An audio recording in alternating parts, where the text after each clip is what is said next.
Une sagesse africaine commune déclare, et je cite, « Ce ne sont pas tous les pagnes qu'on met au soleil ». Comme pour dire que tout ne s'expose pas sur la place publique et il faut savoir être discret. Après un long moment de silence, nous revenons avec Code de vie et l'intitulé de ce Code de vie sera « L'art de la discrétion ». Mesdames et messieurs, très chers paroliers et parolières, bienvenue, prenez place, ouvrez vos Bibles et nous allons à la parole.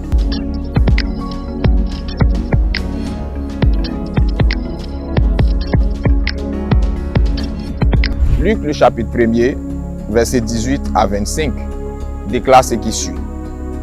Zacharie dit à l'ange, « À quoi reconnaîtrai-je cela? Car je suis vieux et ma femme est avancée en âge. » L'ange lui répondit, « Je suis Gabriel, je me tiens devant Dieu. J'ai été envoyé pour te parler et pour t'annoncer cette bonne nouvelle. Et voici, tu seras muet et tu ne pourras pas parler jusqu'au jour où ces choses arriveront, parce que tu n'as pas cru à mes paroles qui s'accompliront en leur temps. » Cependant, le peuple attendait Zacharie, s'étonnant de ce qu'il restait si longtemps dans le temple. Quand il sortit, il ne put leur parler. Il comprit donc qu'il avait eu une vision dans le temple. Il leur faisait des signes et il resta muet. Lorsque ses jours de service furent écoulés, il s'en alla chez lui. Quelque temps après, Élisabeth, sa femme, devint enceinte.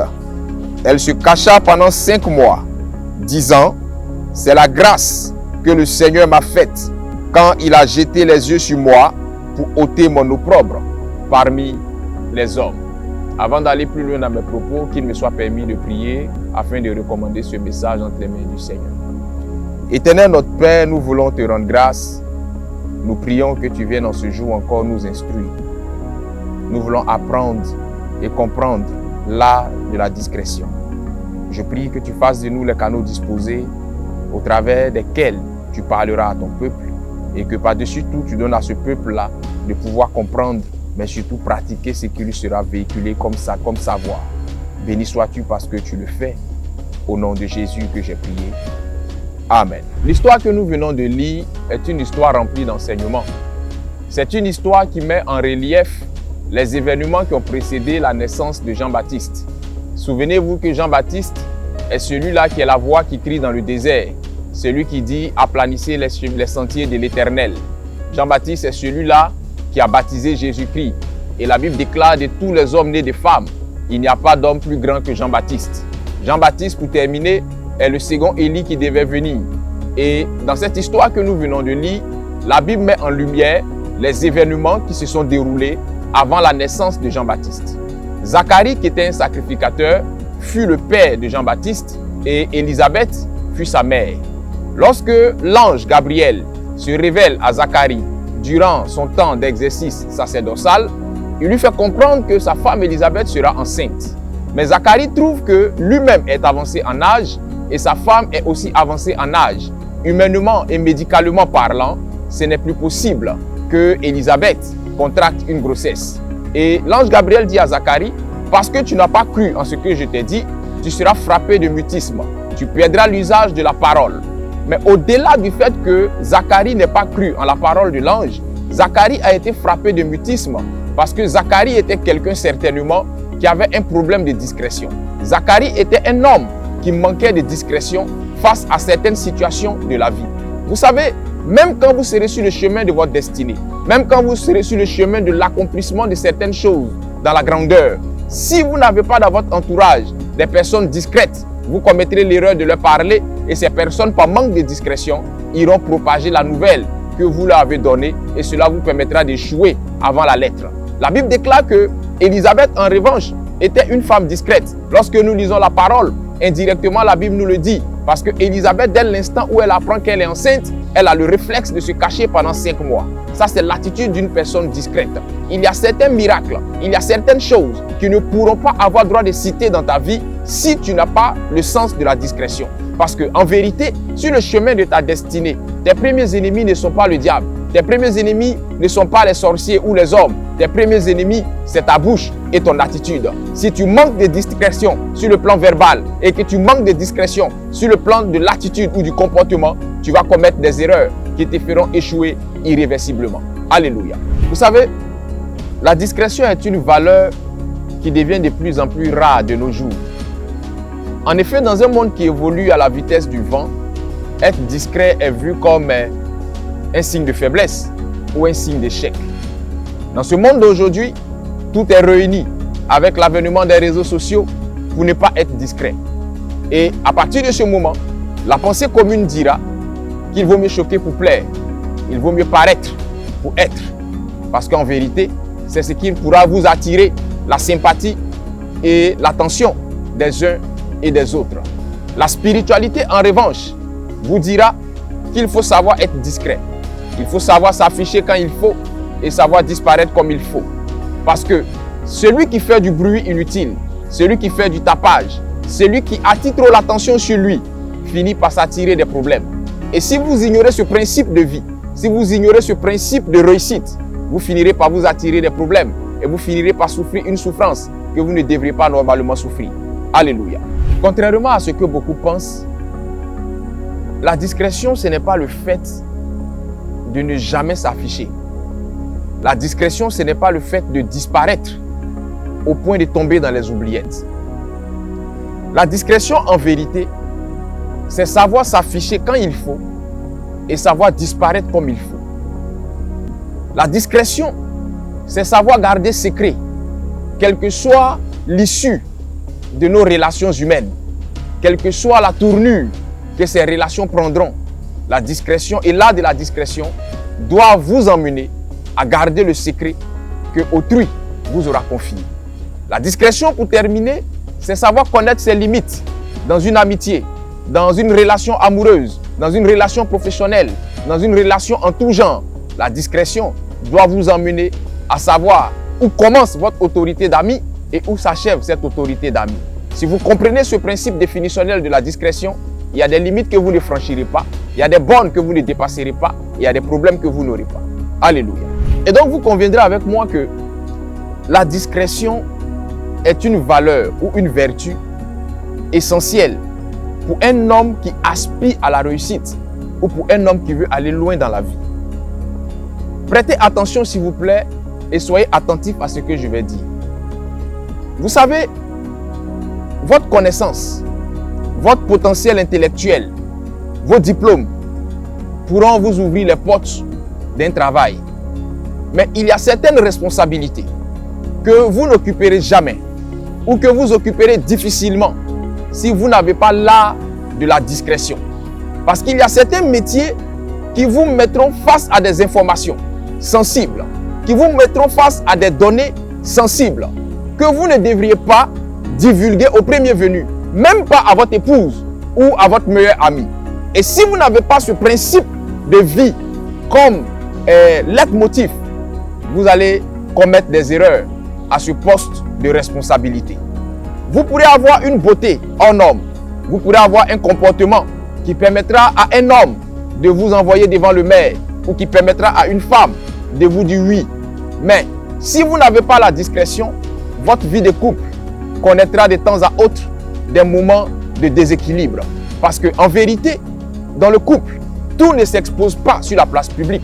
Ce ne sont pas toutes les situations de couple que vous serez emmené à expliquer à vos parents.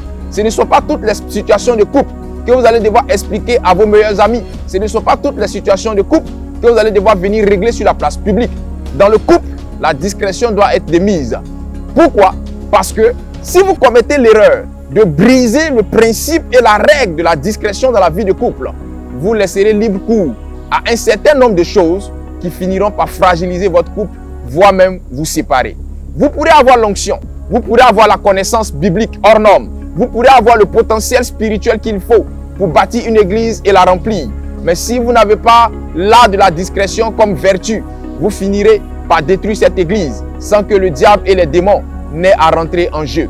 Parce que conduire une église ne se résume pas seulement à prêcher. Conduire une église ne se résume pas seulement à chasser des démons ou à guérir des malades ou à faire tomber des gens sous l'onction. Conduire une église, c'est aussi avoir le ventre profond. Parce que vos fidèles vous confieront des choses. Vos fidèles vous parleront de certaines situations confidentielles que vous n'auriez pas le droit d'exposer à la chair, que vous n'auriez pas le droit de partager même avec votre assistant le plus proche. Parce que le secret pastoral, la déontologie pastorale vous demande de garder le silence sur cette situation-là. Vous pourrez aussi avoir la grâce de rencontrer des aides de destinée. Dieu peut vous mettre en contact avec des personnes par lesquelles il compte passer pour vous élever, pour vous bénir. Mais si vous commettez l'erreur, par manque de discrétion, de croire qu'on présente tout le monde à tout le monde, vous allez présenter ces personnes à des personnes animées de mauvaises intentions qui finiront par briser cette relation, cette connexion que le Seigneur vous aura envoyée. Je prie que la sagesse liée à la discrétion vous anime afin que vous puissiez savoir comment vous comporter au quotidien dans vos relations humaines. Alléluia. Vous savez, vous devez avoir la sagesse, la clairvoyance et l'intelligence renouvelée nécessaires pour comprendre que vous devez intégrer l'art de la discrétion dans votre attitude au quotidien. Si vous le faites, votre vie changera qualitativement. Et si vous le faites, il y a certains aspects de votre vie, voire même votre vie en général, qui sera influencé positivement par l'art de la discrétion. La première chose que l'art de la discrétion va impacter positivement si vous l'appliquez, ce sont vos actions et réactions face à une situation donnée. Matthieu le chapitre 10, versets 16 à 17. La Bible déclare ce qui suit. Voici, je vous envoie comme des brebis au milieu des loups. Soyez donc prudents comme les serpents et simples comme les colombes.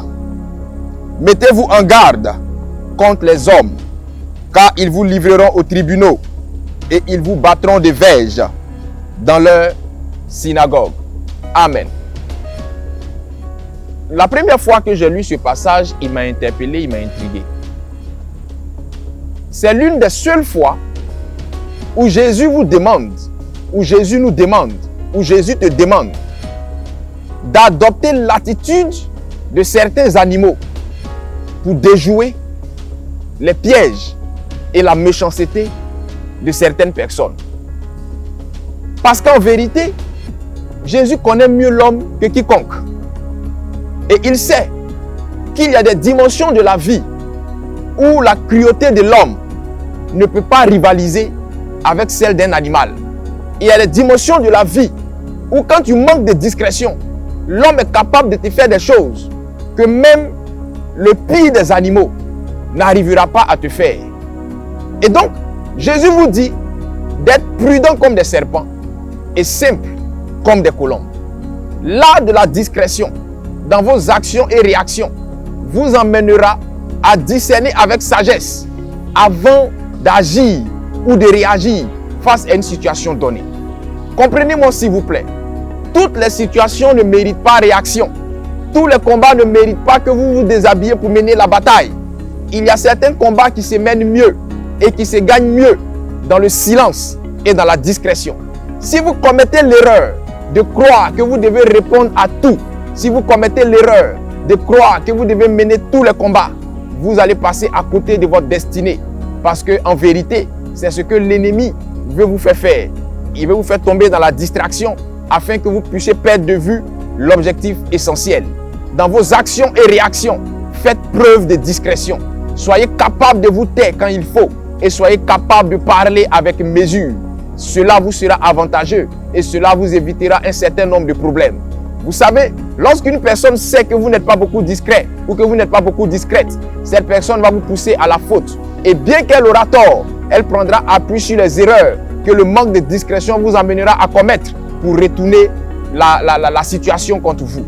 Il est important que vous ayez la discrétion dans vos actions et réactions et cela vous évitera bien des problèmes. Alléluia. La deuxième chose que l'art de la discrétion va impacter en vous, c'est votre connaissance ou les secrets que vous détenez. Proverbe chapitre 12, versets 22 à 23. La Bible déclare: les lèvres fausses sont en horreur à l'Éternel, mais ceux qui agissent avec vérité lui sont agréables.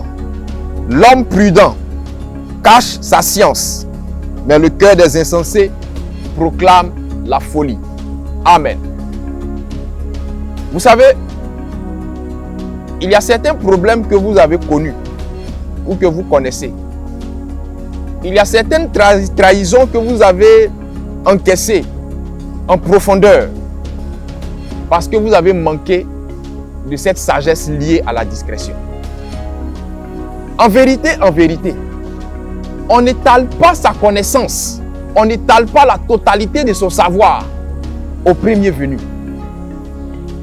Si vous le faites, vous vous mordrez les doigts au finish. Prenez la peine d'éprouver, prenez la peine de connaître, prenez la peine de sonder ces personnes qui gravitent autour de vous. Parce que parmi ces personnes, il y a celles qui sont sincères et il y a celles qui sont là juste pour récupérer votre savoir et partir. Si elles partent même, c'est mieux. Mais elles partent et elles se servent de votre savoir pour vous combattre, pour vous mener une concurrence terrible. Vous ne devriez pas, selon la parole de Dieu, livrer votre science au premier venu. Vous devrez parler avec mesure. Vous devrez distiller cette science méthodiquement, sans toutefois vous laisser induire en erreur par le fait qu'on flatte votre ego. Parce que parfois, le fait qu'on flatte votre ego, qu'on trouve que vous êtes le meilleur, vous êtes celui-là qui fait le mieux la chose, vous êtes la plus belle, vous êtes la préférée de qui que ce soit, cela vous emmène à briser le principe de la discrétion et à parler outre mesure. Cela ne vous sera pas du tout avantageux. La deuxième chose que vous devez conserver, ce sont les secrets que vous détenez. Vous serez proche de quelqu'un. Vous savez, en vérité, nos ennemis sont parfois nos amis. Si on vous dresse un catalogue de vos ennemis, il y a 50 voire 70% parmi ces personnes que vous avez connues hier. Donc pendant que vous marchez avec quelqu'un, pendant que vous vous entendez avec quelqu'un, pendant que vous êtes en odeur de sainteté avec une personne, et que cette personne, par confiance, vous confie des secrets, même quand votre relation n'est plus celle qu'elle était hier, n'ayez pas l'imprudence, n'ayez pas la folie et n'ayez pas le manque de sagesse de propager ou de divulguer sur la place publique les secrets que cette personne vous aura confiés. Si cette personne a la stupidité de le faire contre vous, n'ayez pas la stupidité de descendre à son niveau. Quand bien même que vous aurez des secrets qui pourront l'anéantir en un clic. Alléluia. L'art de la discrétion doit aussi influencer impérativement vos relations humaines. Proverbe 25, 16 à 17 déclare ce qui suit. Si tu trouves du miel, n'en mange que ce qui te suffit, de peur que tu n'en sois rassasié et que tu ne le vomisses. Mets rarement le pied dans la maison de ton prochain, de peur qu'il ne soit rassasié de toi et qu'il ne te haïsse. Amen. Vous savez, il y a certaines relations humaines qui ont échoué sur le plan professionnel, sur le plan amical et surtout sur le plan sentimental. Parce que vous n'avez pas su, à un moment donné, vous arrêter. Il n'est pas mauvais d'aller chez un ami. Il n'est pas mauvais de rendre visite à la personne qu'on aime ou à un collègue. Mais selon les Saintes Écritures, il faut éviter de le faire de façon exagérée. Quelle que soit l'affinité qui vous liera, quelle que soit la durée de votre amitié ou de votre relation, vous devez éviter de donner à cette personne-là de ne plus avoir l'envie de vous voir. Vous devez éviter d'amener cette personne à se lasser de votre compagnie. Il y a des personnes qui sont dans ce qu'on appelle une dépendance affective. Et la dépendance affective fait que ces personnes, une fois qu'elles s'attachent à une personne, elles n'arrivent pas à se fixer des limites. Le lundi, tu es avec la personne. Le mardi, pareil, jusqu'au dimanche. Et ce, jusqu'à des heures très avancées. Vous savez, l'homme est celui-là qui obéit parfois au principe du manque. Quand tu t'attaches à quelqu'un, et que tu lui donnes de ta présence, à un moment donné, il faut savoir créer le manque. C'est le manque qui fera grimper les enchères, sans toutefois aussi disparaître outre mesure. C'est le manque qui fera qu'on aura encore l'envie de te voir. Et lorsque tu viendras, on va t'accueillir à ta juste valeur. Mais si tu vas là-bas tous les jours, si tu pars là-bas matin, midi, soir, et que tu te permets tout et n'importe quoi, je t'assure que la qualité de l'accueil qu'on t'aura réservé la première fois va descendre, va baisser, va diminuer au fur et à mesure que tu vas dépasser les bornes.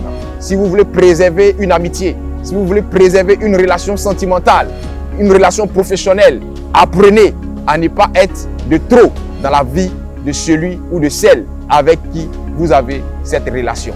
C'est une discrétion et c'est une sagesse liée à la discrétion que vous devez cultiver. Alléluia. Vous savez, apprenez souvent à être discret sur vos projets de vie. Cela n'est nullement de la sournoisie ou de la méchanceté. C'est une sagesse. C'est une discrétion. Je ne vous empêche pas d'avoir tout le monde autour de vous. Mais ne commettez pas l'erreur d'informer tout le monde en ce qui concerne vos projets de vie. Proverbe le chapitre 16, versets 1 à 4 déclare ce qui suit. Les projets que forme le cœur dépendent de l'homme, mais la réponse que donne la bouche vient de l'Éternel. Toutes les voies de l'homme sont pures à ses yeux, mais celui qui pèse les esprits, c'est l'Éternel. Recommande à l'Éternel tes œuvres et tes projets réussiront. L'Éternel a tout fait pour un but, même le méchant pour le jour du malheur. Amen. J'aime beaucoup ce verset parce qu'il met tout le monde à sa place. Comme je le disais tantôt, tout le monde ne doit pas être informé de vos projets de vie. Lorsque vous avez un projet, en parlez à Dieu en premier lieu et laissez-vous convaincre et éclairer par son esprit en ce qui concerne les personnes à qui vous devriez parler de ce projet ou avec qui vous allez devoir partager l'information liée à ce projet. Vous savez, quand vous lisez ce passage, vous comprenez qu'en vérité, il y a certaines entités spirituelles qui sont intimement liées à un niveau de réussite.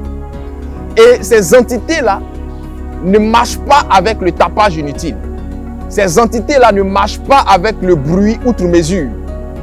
Tant que vous êtes silencieux, tant que vous êtes discret, les choses iront bien pour vous.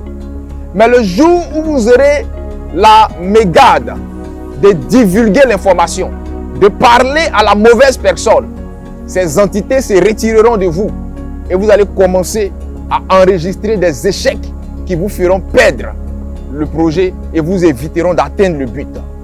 À un moment donné, celui qui a des projets de vie doit savoir se taire. À un moment donné, celui qui a des grands projets de vie doit veiller sur son attitude. Parce que même quand vous ne parlerez pas, veillez à ce que votre attitude ne vous trahisse pas. La discrétion est quelque chose d'essentiel et de vital sur le chemin de la réussite. Lorsque vous lisez la Bible, il y a eu des fois où les hommes ont fait preuve de discrétion sur le chemin de leur destinée. Dans le passage que nous avons lu, Élisabeth s'est cachée pendant 5 mois quand elle a appris qu'elle était enceinte. Aujourd'hui, avec l'avènement des réseaux sociaux, avec le matu vu qui est promu, on n'arrive plus à se taire sur un certain nombre de choses qui devraient normalement être gardées dans la stricte intimité familiale. Une bonne nouvelle, une mauvaise nouvelle, ces choses-là ne s'étalent pas toujours sur la place publique. Parce qu'en vérité, il y a des personnes qui sont comme les requins. Plus vous leur montrez du sang, mieux ils sont poussés à vous attaquer et vous apporter le coup fatal. Faites très attention à qui vous parlez de vos projets. Jésus lui-même n'a pas tout dit à Judas Iscariote. Jésus lui-même n'a pas tout dit aux 12. Il y a eu 3, Jean, Jacques et Pierre. C'est à ces personnes-là que Jésus a parlé. à un moment donné.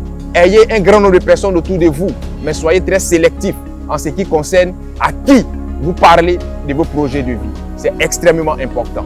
Alléluia. Situé à Attigny, le centre Morija vous ouvre ses portes et met à votre disposition une équipe dynamique pour des consultations spirituelles, des retraites spirituelles, des moments de formation et de recyclage biblique, des moments de prières intenses. Infoline +225 0704 25 22 95. Email info-tondesparoliers@gmail.com. Dieu est bon en tout temps, en tout lieu, en toutes circonstances. Shalom. Comprenez bien ce principe. Vous savez, en vérité, il y a des personnes que la vie vous permettra de rencontrer. Il y a des personnes dans le cercle de qui Dieu vous fera entrer, qui sont des personnes célèbres, des personnes aisées, des personnes qui ont une certaine influence dans la société. La discrétion et la sagesse de la discrétion liée aux relations humaines doivent vous emmener à ne jamais afficher ces personnes. Même pas en photo, même pas en quoi que ce soit. Quand bien même que vous connaîtrez ces personnes, vous devriez faire semblant de ne pas les connaître. Pourquoi? Parce que le simple fait d'afficher ces personnes vous exposera à des situations que vous ne pourrez pas maîtriser, que vous ne pourrez pas contrôler. Je vous dis la vérité. Tous ceux qui sont à un certain niveau de la société, tous ceux qui ont une certaine influence dans la vie, n'aiment pas toujours être affichés. Lorsque Dieu vous fait la grâce de côtoyer ces personnes, ayez la sagesse de savoir qu'à ce carrefour, les selfies sont interdits. Ayez la sagesse de savoir et de comprendre qu'à ce carrefour, les statuts sont interdits. Ayez la sagesse morale de comprendre qu'à ce carrefour, votre bouche doit se taire. Tant que vous êtes discret, tant que vous êtes discrète, ces personnes marcheront toujours avec vous. Mais une fois que ces personnes constateront un manque de discrétion à votre niveau, elles se sépareront de vous. Vous aurez le sentiment d'avoir mal fait quelque chose. Vous aurez le sentiment de les avoir offensés. Mais ces personnes auront compris que vous n'êtes pas fait ou vous n'êtes pas faite pour la grandeur. Car en vérité, il y a un niveau de grandeur qui n'aime pas le bruit, qui n'aime pas le tapage. Alléluia. Alors, l'un des derniers points que l'art de la discrétion va devoir influencer positivement dans votre vie, c'est votre travail. Luc le chapitre 5, versets 1 à 6. La Bible déclare ce qui suit. Comme Jésus se trouvait auprès du lac de Génézareth et que la foule se pressait autour de lui pour entendre la parole de Dieu, il vit au bord du lac 2 barques, d'où les pêcheurs étaient descendus pour laver leurs filets. Il monta dans l'une de ces barques qui était à Simon et il le pria de s'éloigner un peu de terre. Puis il s'assit et de la barque, il enseignait la foule.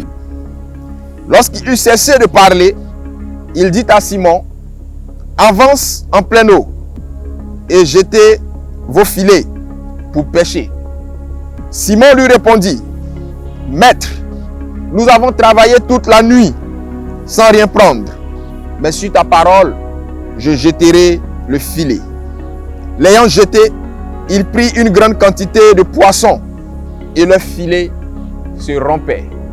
Amen. Ce passage-là révèle une vérité spirituelle et très mystique au sujet du travail.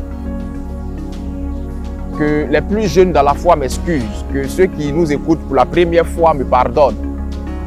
Mais je ne fais que dire ce que la Bible nous enseigne. Vous savez, il y a un niveau de la vie. Il y a un niveau de la vie spirituelle où le travail et les efforts sont les prétextes que vous donnez à Dieu pour vous bénir. Sinon, en vérité, Dieu vous bénit au-delà du travail et de vos efforts. Quand vous lisez la Bible, Pierre était quelqu'un qui maîtrisait la pêche. Pierre était quelqu'un qui maîtrisait l'art de la pêche. Mais Pierre, aussi pêcheur agréé qu'il est, aussi pêcheur expérimenté qu'il est, passe toute une nuit à pêcher sans rien prendre. Et lorsque le Seigneur lui donne l'orientation, Pierre jette le filet et il prend un grand nombre de poissons. Il y a certaines entités spirituelles qui vont s'attacher à vous. Il y a certains secrets que Dieu va vous révéler en rapport avec votre travail, qui vous permettront d'exceller outre mesure, qui vous permettront de réaliser des choses que ceux-là même qui sont plus diplômés que vous ne pourront pas réaliser, ou ceux-là même qui sont plus anciens que vous ne pourront pas réaliser. Mais ces entités, ce secret spirituel ne devra jamais être révélé. Ne commettez pas l'erreur de tomber dans cette manipulation émotionnelle que les gens mettent en avant en vous taxant de méchants, en vous traitant de personnes méchantes parce que vous ne voulez pas donner ou divulguer le secret de votre prospérité ou de votre réussite professionnelle. En vérité, tous les secrets de réussite, tous les secrets de prospérité professionnelle ne se divulguent pas. Lisez vos Bibles, vous comprenez. Lorsque vous lisez la Bible dans 2 Rois, la Bible parle de la femme du prophète qui est décédée. Élisée lui a dit, prends des vases et fais en sorte que ces vases-là soient remplis et va vendre l'huile. La femme a fermé la porte sur elle. Elle a respecté le principe de la discrétion. Lorsque des entités s'attachent à vous, lorsque des secrets de réussite vous sont donnés par Dieu, ces secrets-là vous sont donnés premièrement en tenant compte de votre configuration spirituelle. Même si vous êtes aussi gentil que le Christ, ou plus gentil même que le Christ, et que vous commettez l'erreur de divulguer ce secret au premier venu, ce secret appliqué par ce premier venu ne donnera pas les résultats escomptés, parce que vous n'avez pas la même configuration spirituelle que cette personne-là. J'espère que vous me comprenez. Il y a certaines choses dans votre travail, il y a certains secrets dans votre travail que vous ne devrez jamais divulguer. Si vous divulguez ce secret, c'est que c'est à votre successeur. Et ce successeur-là, vous devrez d'abord lui faire passer des tests de nuit avant de lui révéler ces secrets-là. Que ce soit dans le travail normal, que ce soit dans le ministère, que ce soit dans tout autre métier, demandez à ceux qui ont atteint un niveau de réussite. Ils vous diront que derrière leurs efforts, derrière leurs compétences professionnelles, il y a une main spirituelle, il y a une main divine, il y a une entité qui travaille. Et cette entité-là, si ces personnes respectent le principe de la discrétion, elles ne vous révéleront pas ces choses. Parce que vous avez mangé, vous avez dormi. Je prie que cette sagesse-là vous anime et que la grâce de Dieu soit sur vous. Alléluia. Alors, je vais m'arrêter là pour aujourd'hui. Comprenez une chose, l'une des premières vertus d'un être spirituel, c'est la discrétion. Si vous avez ça en vous, d'une manière sincère, vous irez très loin. En vérité, quand vous prendrez le dictionnaire, les mots problème et explication ne se suivent pas. Les mots réussite et explication ne se suivent pas. Comme pour dire que tous les problèmes et tous les secrets de réussite ne doivent pas s'expliquer en même temps ou au premier venu. Apprenez à vous taire sur certaines choses liées à votre vie. C'est très important. Je prie que le Seigneur vous donne la bonne compréhension des choses et on se donne rendez-vous dans pas longtemps pour un autre numéro de Côte de Vie. Shalom chez vous.